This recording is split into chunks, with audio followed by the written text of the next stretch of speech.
One more Republican has finally, officially, and without surprise, joined the weak field of candidates hoping to win their party's nomination for President of the United States.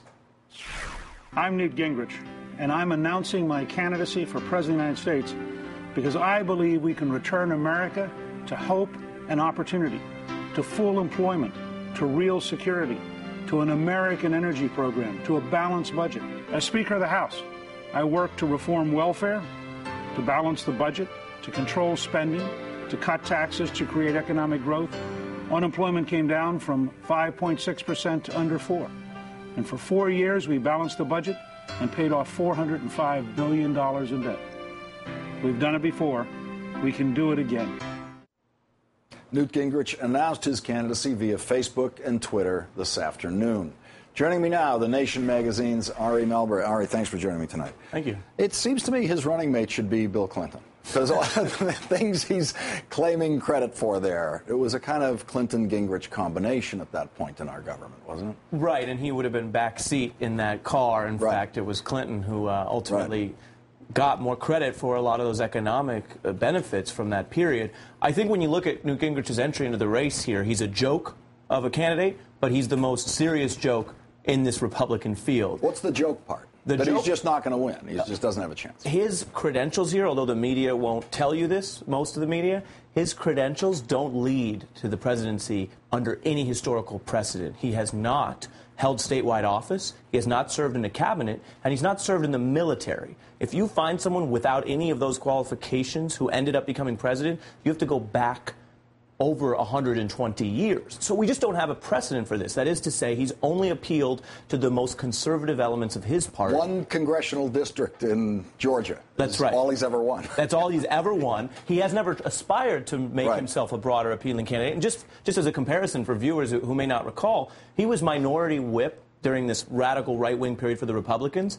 His predecessor was Dick Cheney in that job. His successor was Tom DeLay, whose experience after that was going to jail. So that's not a job that we associate with great national appeal.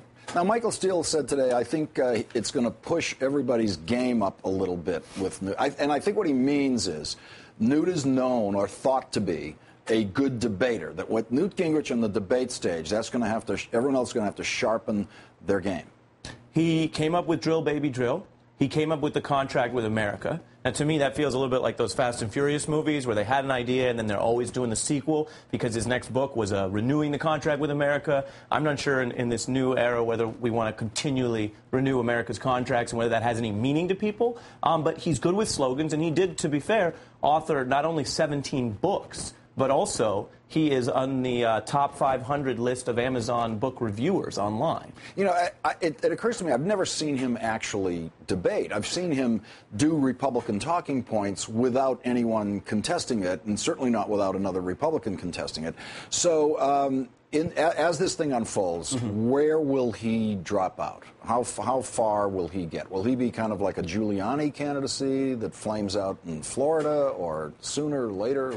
I think he will play hard into the early states. I mean, he has shown a prowess to raise money, over $20 million for his partially for-profit entities, which include a sort of a healthcare consulting fund. So he has a lot of those relationships. That gives him the time. And if he pulls out of his business ventures, then he's got to make some kind of showing. So I think we'll see him through the conservative states, Iowa, down in the Carolinas, if he can. I don't see him dropping early because part of the way he stays relevant, assuming this is all for more book deals and more Fox contracts, is having an impact on that. I actually think he's in it to win, which is part of the joke. Yeah, I think he's serious, and I think that's part of the joke of it. He doesn't know it's hopeless.